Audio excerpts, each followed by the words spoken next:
de lo que es el pecado, porque el pecado, los elementos del pecado y el arrepentimiento. Amén. ¿Necesitas un cuaderno, Luisito? No. ¿Quieres un cuaderno? No. Para que tomes notas si quieres. ¿Estás bien? ¿Sí? Entonces, el arrepentimiento y cómo podemos hacer frente al pecado. Primeramente, para convertirnos en Cristo, ¿verdad? O ser hijos de Dios, el primer paso que tenemos que dar dentro de la salvación es el arrepentimiento, ¿verdad? Entonces, mirar el griego y el hebreo, los originales, nos da la comprensión del significado de esta palabra. La palabra griega traducida como arrepentimiento es metanoia,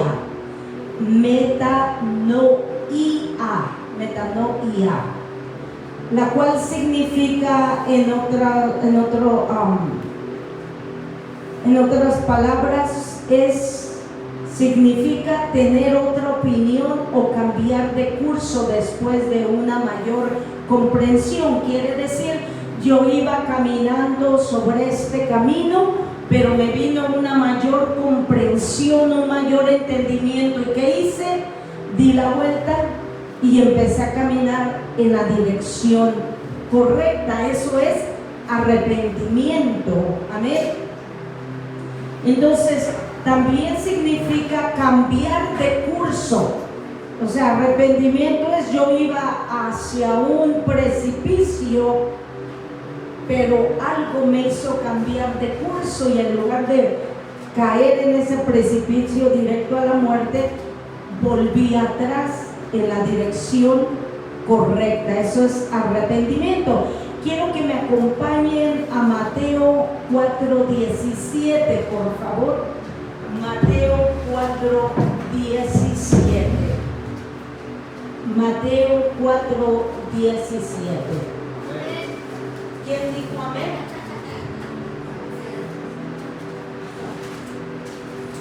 ¿Puedes leérnoslo, por favor? Mateo 4:17.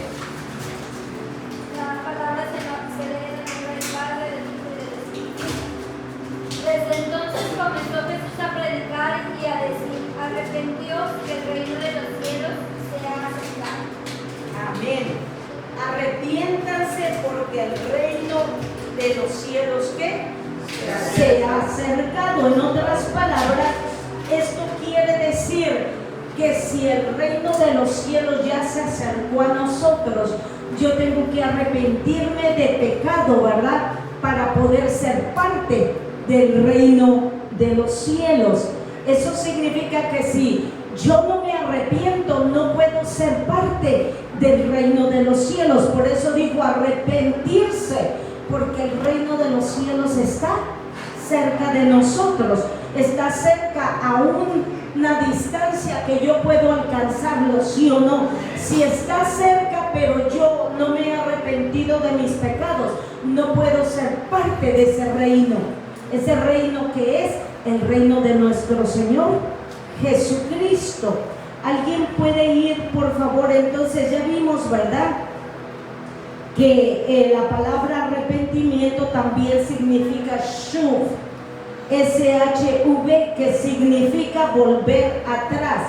Yo voy rumbo al precipicio, pero algo me trae convicción y me vuelvo atrás, y en lugar de morir en el infierno voy a vivir voy hacia la dirección del reino eterno, amén, para vivir una eternidad con Jesús. Entonces, esto es cambiar de sentido en nuestra manera, ¿verdad? En nuestra manera experimental, lo que vivíamos, lo que experimentábamos antes.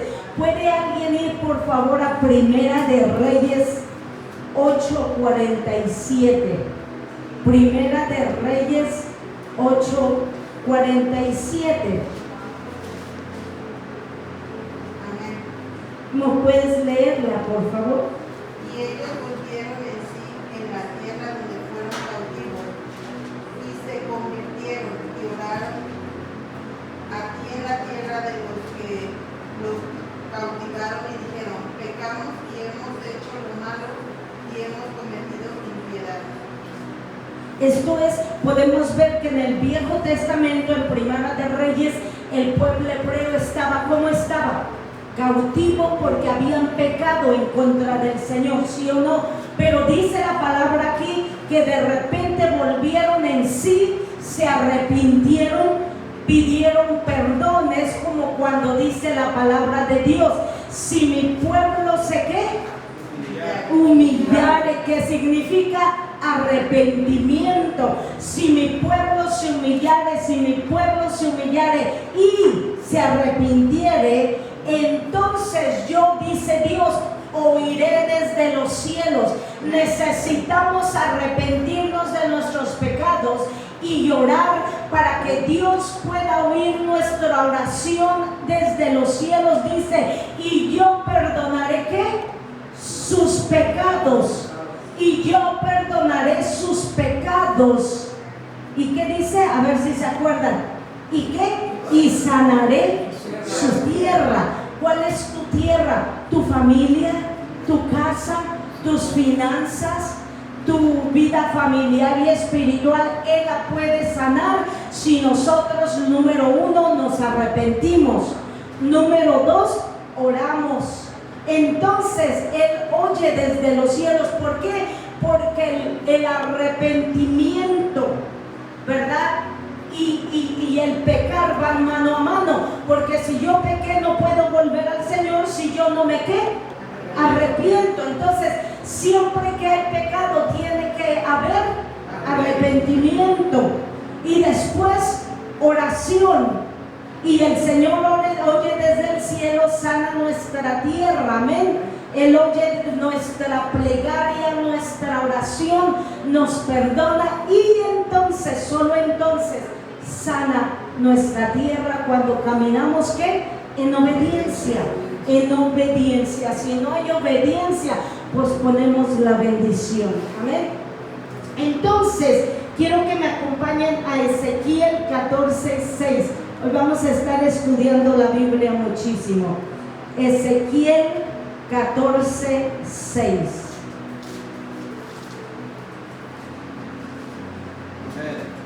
¿Quién dijo amén? ¿Aarón? Ezequiel 14:6. ¿Lo puedes leer, mijo, por favor? Dice: por tanto, di a la casa de Israel, así dice Jehová el Señor: convertíos y volveos de vuestros ídolos, y apartad vuestro rostro de todas vuestras abominaciones. ¿Qué significa volverse de sus ídolos?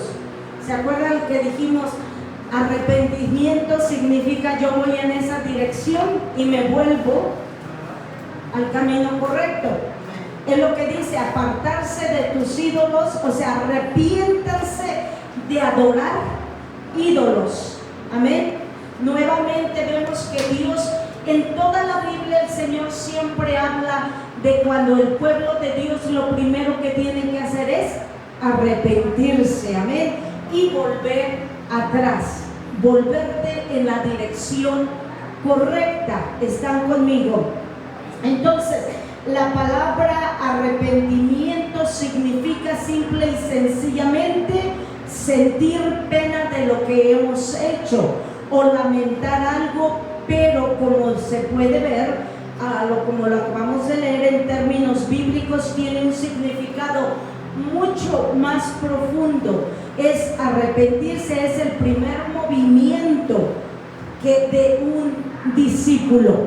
Nadie puede ser discípulo de Dios si nosotros no nos arrepentimos y venimos a Cristo.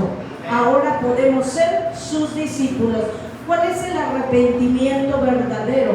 Nosotros cambiamos nuestros pensamientos, cambiamos nuestra manera de pensar, amén. Ese es el primer arrepentimiento que nosotros debemos de experimentar. ¿Están conmigo? Entonces, eso es el arrepentimiento. Permítame un segundito.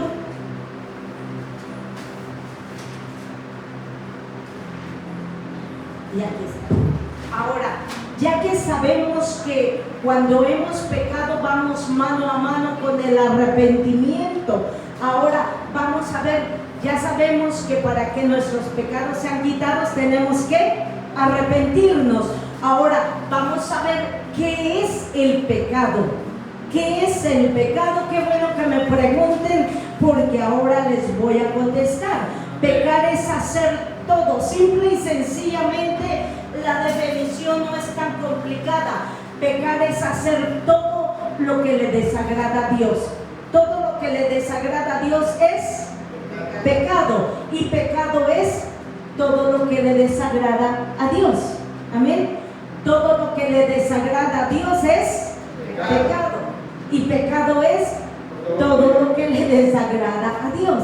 Amén. Así de sencillo. Toda persona nacida en el mundo nace como pecador, ¿verdad? Aún en la religión nos enseñaron que todos somos nacidos del pecado original. ¿Cuál es el pecado original? El pecado que cometieron nuestros padres en el Edén. ¿Quiénes fueron? Eva, Adán y Eva. Amén. Ellos fueron los primeros padres, que de ahí venimos todos los seres humanos en la tierra. Entonces, toda persona nacemos con ese pecado original. ¿Qué quiere decir esto? Que incluso el bebé más hermoso y de apariencia inocente y angelical, ese bebé inevitablemente pecará. Todo bebé que nace sin pecado inevitablemente va a pecar. Díganme, sus pequeños bebés, sus angelitos cuando nacieron, wow, era lo más bello, pero luego usted les enseñó la maledicencia, decir malas palabras. A muchos papás les cae gracia cuando los niños tienen 2, 3, 4 años y dicen majadería, ¿sí o no? Nosotros los padres los inducimos a lo que ya viene en ello, que es la naturaleza pecaminosa. Todo bebé puede nacer inocentemente, excepto por el pecado original, que trae la inclinación que traemos al pecado como seres humanos. Pero todo niño va a pecar eventualmente, le va a faltar al respeto a los papás, ¿sí o no? Ya no quiero, sácate de aquí, vete. Y ya desde ahí está un pecado en ese niño, aunque tenga 4, 5, 6 años. Y el padre, papá, no los corrigió, no le dio la buena nalgada. Entonces ese niño ya desde ahí se da cuenta que puede hacer lo que quiera, cuando quiera, donde quiera. Amén. Y no se le enseña que debe de tener temor a Dios y temor a sus padres. Amén.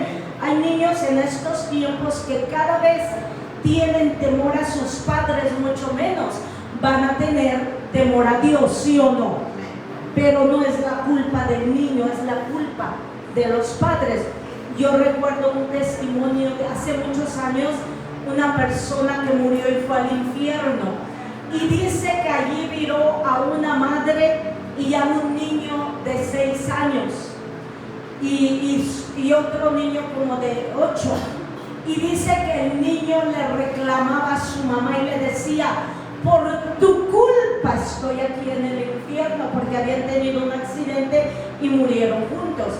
Y los niños le reclamaban en el infierno a su madre: por tu culpa estamos aquí, porque nunca nos corrigiste, nunca nos enseñaste lo bueno de lo malo y nos dejaste hacer lo que queríamos. ¿Y cuántos padres en estos tiempos, con tal de no molestarse, dejan que sus niños hagan lo que quieran, que pasen todo el día ahora en el teléfono viendo lo que quieran, sí o no?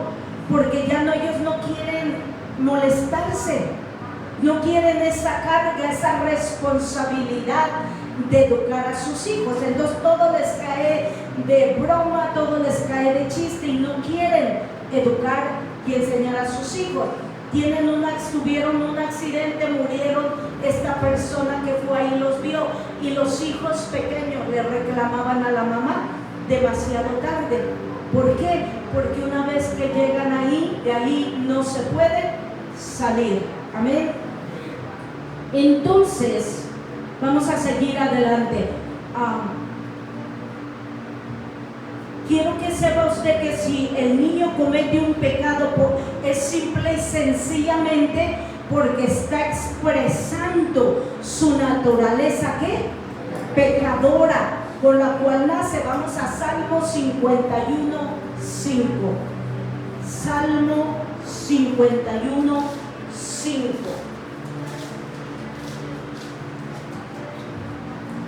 Amén. Aarón, Sí. ¿puedes leerlo por fin? Dice, he aquí en maldad he sido formado, y en pecado me concibió mi madre. Esto nos confirma bíblicamente que somos engendrados en maldad. ¿Por qué en maldad? Porque cuando nuestros padres no conocían a Cristo, vivían a la mejor religiosidad, idolatría, tomaban, fumaban, chismeaban, mentían, robaban, ¿sí o no? Vivían en el mundo de pecado, allá afuera como nosotros, antes de venir a Cristo, al menos que hayan nacido en el Evangelio. ¿Qué pasa? Aquí el Salmo 51:5 nos confirma que nacemos de la maldad, del pecado de nuestros padres. Si nuestros padres no estaban en Cristo, esto quiere decir que ellos vivieron en el mundo de pecado y ahí fuimos engendrados. Por eso nosotros necesitamos nuestra propia salvación. Y aquí nos confirma que todos nacemos de pecado. La vida natural es pecadora porque se centra en uno mismo en lugar de Jesucristo. Todos cuando vivíamos antes de Jesús hacíamos lo que creíamos que era correcto, hacíamos lo que creíamos que era lo mejor, pero no era ni lo mejor ni lo correcto, ¿sí o no? Y honestamente nosotros hacíamos lo que nos convenía. ¿Cuántos de ustedes vivieron su vida pensando en alguien más? Yo voy a ir a estudiar porque verdaderamente quiero ser doctora y salvar muchas almas, y verdaderamente estudió para doctor porque quería salvar a las almas. No, todo lo que hacíamos lo hacíamos pensando en progresar nosotros, en prosperar nosotros, en tener una mejor vida, ¿sí o no?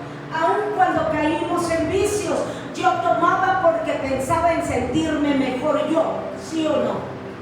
Yo hacía cosas, todo lo que yo hacía trabajaba porque yo quería pagar mi renta, todo lo que yo hacía tenía que ver conmigo, nunca tenía que ver con Dios. Cuando ponemos al Señor primero verdaderamente, otro gallo nos va a cantar en el gallinero, otra va a ser nuestra vida. ¿Estás conmigo?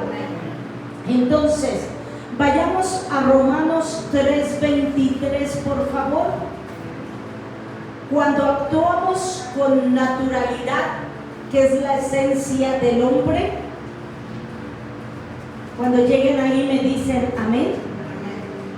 Cuando actuamos con naturalidad, que es nuestra esencia, ¿verdad?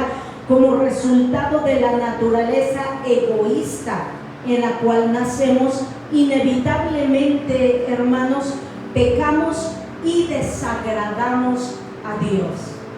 Romanos 3:23.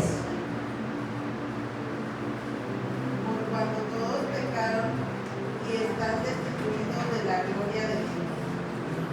Por cuanto todos pecaron, esto quiere decir que no hay un ser humano que no peca.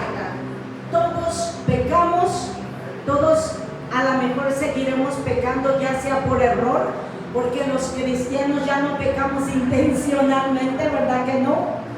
Antes miraba a alguien pornografía, ahora por casualidad le salió allí y por casualidad le picó y se metió, ¿verdad? Que fue por casualidad, ya no fue intencional. Amén. Por lo menos no deberíamos, ¿verdad? Entonces, nosotros, esa es la naturaleza del hombre. El pecado solo desagrada a Dios, no solo desagrada a Dios, sino que también nos separa de Dios. El pecado siempre va a separar al hombre de Dios. Para mí eso es algo que yo tengo mucho temor, separarme de Dios.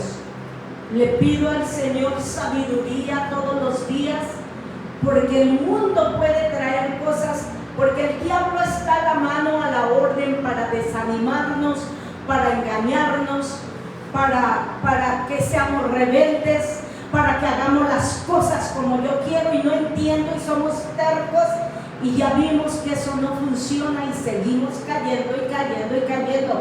Pero déjame le digo, y leímos hace no mucho, que Dios también desecha al hombre. Llega un momento donde Dios dice hasta aquí, no quieres entender, y Él simplemente se voltea. Créame que lo he visto, lo ha hecho el Señor. Cuando la gente no quiere y no quiere. Yo lo vi con ese muchacho, venía, pastora, libéreme ahora sí, y se le liberaba. Pasábamos después de la reunión un tiempo con él haciéndole liberación, y volvía al mundo y volvía, hasta que un día tuvo un accidente de carro, se volcó en un canal. Ese hombre quedó totalmente loco. No tenía por qué, quedó mal en el accidente, pero te voy a decir una cosa, no había razón para que quedara loco, pero ahí en su desobediencia Dios se volteó. Y ¿sabes qué es lo tremendo? Cuando un hombre pierde completamente la razón, ¿entiendes qué difícil es para que algún día vuelva a aceptar a Cristo? Hay veces, ya no tientemos a Dios, porque hay veces que Dios se va a voltear y te va a soltar cuando seguimos tentando y tentando y tentando a Dios. Lo he visto con el hijo de Susi, lo he visto con esa mujer, era su sobrino, amén. Entonces, quiero que entremos a ver cuáles son algunas de las consecuencias del pecado. Pero antes de entrar ahí, déjame decirte esto: el pecado es tan adictivo, la desobediencia es tan adictiva, que muchas veces las personas que han caído en ello ni cuenta se han dado. Hay muchos cristianos en las iglesias que ni cuenta se han dado que el Señor ya no está con ellos. ¿Por qué? Porque no pueden sentir al Espíritu Santo, no pueden discernir al Espíritu Santo, y para ellos es lo mismo seguir sentado en una iglesia aunque la presencia del Señor ya no esté con ellos. Y eso es lo más terrible que le puede suceder a un hijo, a un cristiano, porque un verdadero hijo de Dios tiene una verdadera comunión con el Señor y con el Espíritu Santo. ¿Están conmigo? Ok, entonces ahora sí vamos a algunas de las consecuencias del pecado. Número 1, Génesis 6, 5 al 7.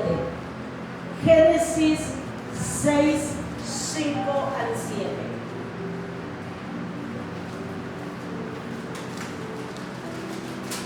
La primera consecuencia del pecado es que esto entristece a Dios. Génesis 6, 5 al 7. ¿Estamos ahí? ¿Quién dijo amén? La hermana Rosita. ¿No lo puede leer en voz alta?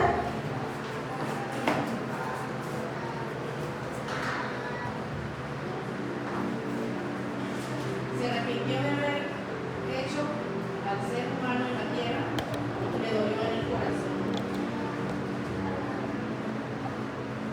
Ok, yo lo voy a leer. Dice: y vio Jehová que la maldad, es lo mismo que usted, pero parafraseado. Y vio Jehová, porque tenemos que avanzar.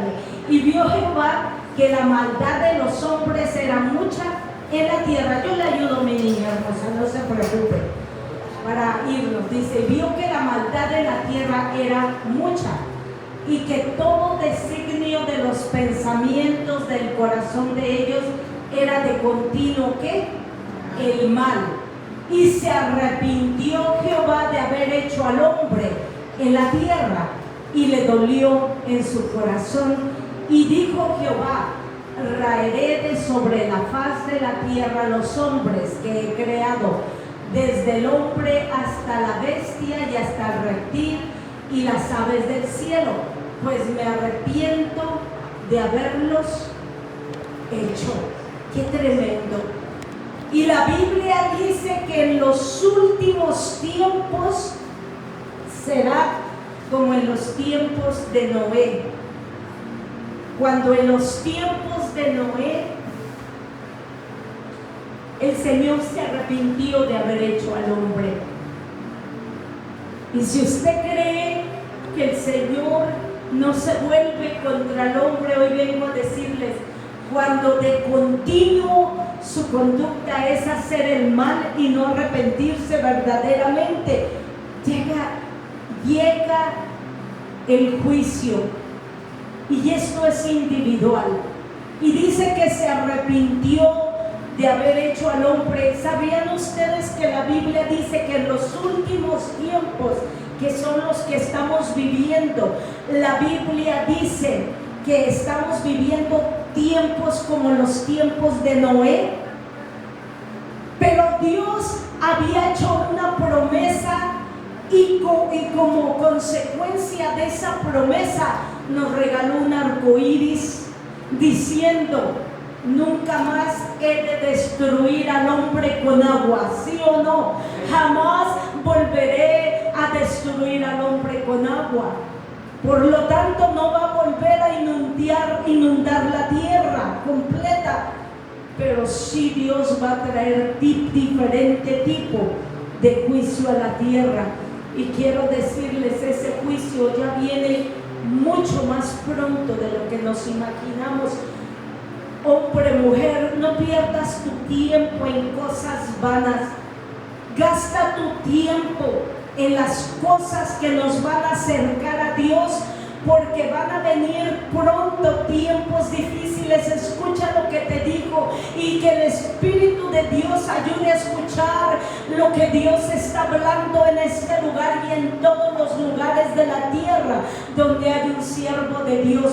Pronto vienen cosas muy difíciles, y ya empezó con lo que está sucediendo en Estados Unidos.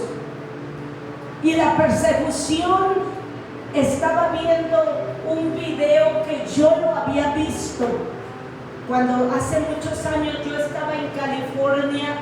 Este hombre profetizó y mucha gente no lo creyó, porque él lo dijo en 1999. En 1999 un pastor profetizó y dijo: vaya, en Estados Unidos, él creo que estaba en California. Y yo hoy o ayer me encontré con ese video y me recordé que yo lo había escuchado hacía muchos años. Y quiero decirte, él dijo: va a llegar el día en que el presidente que esté en ese tiempo se va a volcar en contra de los hispanos, y va a haber una persecución en Estados Unidos como nunca la había visto antes, y va a haber inundaciones. Y dijo él esto: sobre todo en Texas, sobre todo en Texas habrá mucha inundación y muertes. ¿Qué está sucediendo ahorita en Texas? ¿Qué está sucediendo con los hispanos? Está habiendo una tremenda persecución, ¿sí o no? Pero no porque Trump es malo, es porque Dios ya lo tenía en los planes de su corazón. Porque Él está diciendo: muchos latinos cuando se fueron a Estados Unidos me decían: Señor, si me ayudas a cruzar, si me ayudas a agarrar un trabajo, si me ayudas. Y cuando lo tuvieron, carros, casas hermosas, dólares, se olvidaron de Dios y hicieron del dólar su Dios, su ícono. Y se olvidaron muchos de Dios, se dedicaban a trabajar y a hacer dólares y dinero, y no había manera de que abrieran su corazón a Dios. Yo estaba orando un día cuando les voy a ser honesta, yo voté por Trump, yo apoyo a Trump, pero un día cuando vi que empezó la persecución contra los latinos, que decían solo los criminales hispanos, y se dan cuenta que ahora hasta las casas están yendo a sacarlos de sus casas, los están sacando de sus carros, los están sacando de sus trabajos, gente honesta, ¿sí o no? Y cuando vi que empezaron a perseguir latinos, hispanos honestos, buenos, yo les voy a ser honesta, yo estaba orando y por un momento me quiso caer mal Trump. Dije, ¿qué está pasando? Y yo empecé a orar y yo fui con el Señor porque me dio dolor que empezaron a perseguir a nuestra gente noble. Eso creí yo. Y yo estaba orando sobre eso cuando el Señor a mí, a Silvia Luis, el Señor me habló audiblemente y me dijo: no es Trump, soy yo, porque la única manera que muchos de ellos van a mirar al cielo es cuando se queden sin nada. Y allí cambié nuevamente mi corazón y entendí que aún lo que está haciendo y permitiendo Trump es parte del juicio que viene y está llegando ya. Prepárense, porque todo lo que está sucediendo en Estados Unidos, las inundaciones, ¿no han oído una predicación del pastor de Dominicana, el negrito que vino? ¿Cómo se llama? Harrigan profetizó meses atrás y dijo: escuchen lo que dice el Señor, viene juicio para Estados Unidos, sobre todo en Texas. Así lo dijo también. Yo lo tengo y hasta lo aparté y los tengo porque voy a empezar a ponérselos. Y Harrigan dijo: viene juicio para Estados Unidos y prepárense, dijo, porque vienen muchas inundaciones a Estados Unidos y muchos lugares, pero dijo sobre todo en Texas, mucha gente va a morir en Texas por las inundaciones. ¿Qué es lo que estamos viendo? Empezó a llover, estábamos en sequías en México, en Texas, en todo lugar, ¿sí o no? Y de repente empezó a llover y en menos de 1 o 2 horas ya había cientos de muertos. ¿Cómo explicas eso? ¿Han oído del campamento de las niñas? Donde un campamento se llevó más de 30 entre cuidadores y niños, y murieron no sé cuántos entre niños y adultos. Donde quiera, el estado de Texas, ¿han visto las fotografías? Y si las han visto, porque si no las han visto, chequenlas cómo está quedando el estado de Texas más que cualquier otro estado. Y dijo Harrigan, y esto yo ya lo sabía, y yo he estado orando en secreto, he estado clamando y escuchando, y yo escucho y siento que las cosas, gracias, no van a mejorar. Y yo se los he dicho, sí o no, las cosas no van a mejorar. Prepárate, pueblo. He estado oyendo profecías, Dios está hablando a través de profetas y mucha gente, y le están diciendo al pueblo: mi iglesia no está lista, prepárate, iglesia. Un hombre, y ese también lo guardé porque se los voy a poner aquí. Un hombre tuvo un sueño y en ese sueño él vio la raptura. Y dice que cuando oyeron trompetas, él y su esposa y sus hijos salieron fuera de su casa y ellos veían, dice que él empezó a despegar, iba para arriba y de repente se regresó y cayó, y igual la esposa y los hijos. Y dice que ellos veían como la gente subía y se iban, y acabó el rapto, y dice que él lloraba y su esposa en el sueño lloraban, y le decían: Señor, ¿por qué? ¿Por qué nos quedamos? Y dice que en ese momento él podía mirarse cuando le preguntó a Dios: ¿por qué, Señor? Eran cristianos en una iglesia, y dice